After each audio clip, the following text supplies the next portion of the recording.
Добро утро, мадам. Добро утро.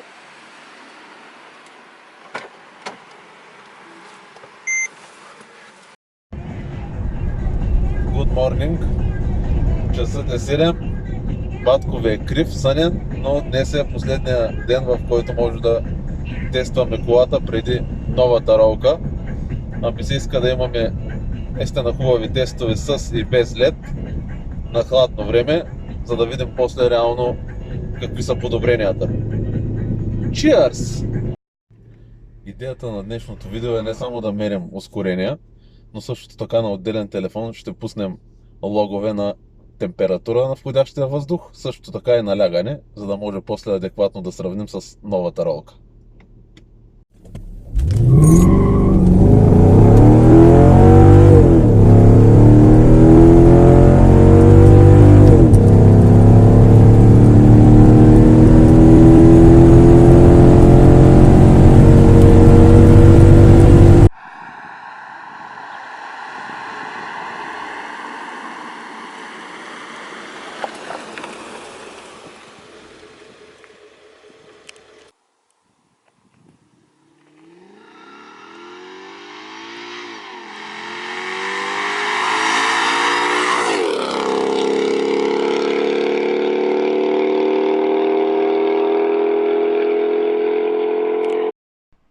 Ето и малко данни за този ран. В горната част с черно е температурата на входящия въздух, в долната част е буста в жълто-оранжево. Както виждате, в началото започваме от 32-3 градуса и в края на рана вече сме достигнали максимално 56-7. Това е без лед, като ускоряваме от 0 до около 230-40. Нивата на буст заради промените по генерацията са паднали заводско е около 10-11, а както виждате при мен е между 8 и 9,5 максимално. Дори 10 не може да стигне. Да видим сега с новата ролка как ще бъде.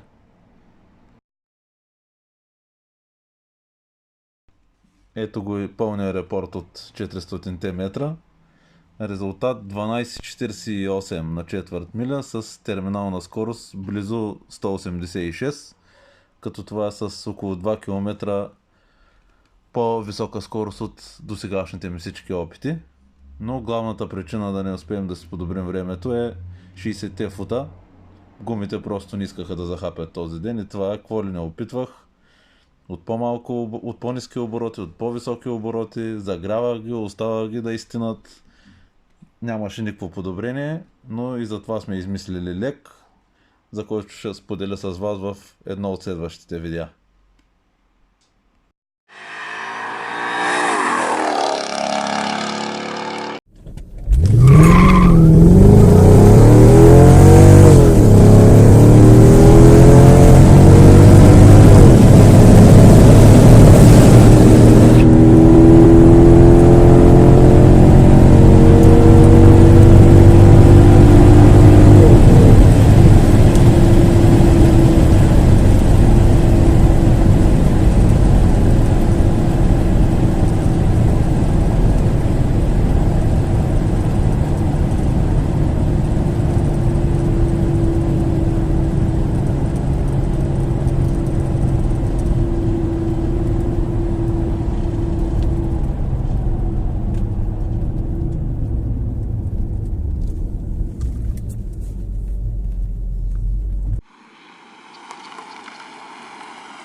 Имах идея да направя 5 дюзи, които да обливат кулера, но преди това реших да експериментирам по най-примитивния начин да го напръскаме преди един от рановете, за да видим реално дали ще има резултат. И след като видяхме подобрения, сглобих ето тези 5 дюзи набързо, но за тях ще ви разкажа в следващото видео. Ето ги данните от следващия ран. Ако се загледате в предния и в този, почти идентични. Пак започваме от 32-3 градуса и стигаме до максимални около 56-7 максимум. Това е в Целзий, а в буста долу е в PSI. Пак варира от 8 до 9,5 максимум. Има един пик към края, който пак дори не стига 10. И втория опит, както първия, пак проблеми с тръгването, иначе терминалната си беше пак идентична, близо 186 км в час. И след като разбрах, че гумите просто негоден не искат да работят, решихме да тестваме от 100 до 200, за да видим там доста по-реално какво е подобрението във вървежа. И както си и мислех, подобрение наистина има. Около 2 десети, 100 до 200 по-добро време от всички до сега. А най-доброто ни време 0 до 100 се остава 4,3 с един фулт ролаут. На 400 метра рекорда се остава 12,39, който постигнахме с заводската ролка. Да видим с новата какво ще успеем да направим. След като вече обобщихме резултатите с заводската ролка, имаме базови данни за сравнение после, сега ще ви покажа набързо как се сменя старата ролка с новата. Започваме с свалянето на ремъка и си нагласяме двете скоби, които после ги стягаме върху магнита на компресора и така играят контра, за да може безпроблемно да си развием болта на ролката. Хубаво е да им се сложи малко изолир банд и по този начин предпазвате магнита от надраскване. С помощта на скобите смъкнах ролката без никакви драми и след това дойде време да сложим новата ролка, която, както виждате, дори и на око се изглежда доста по-малка.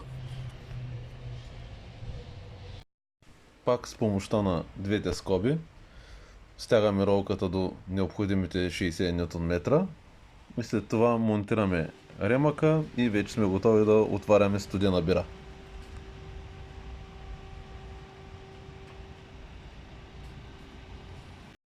Благодаря, че ме гледахте. Ако имате някакви въпроси по темата, може да ги оставите в коментарите отдолу.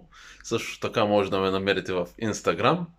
И мисля, че всички знаете какво да очаквате в следващия епизод.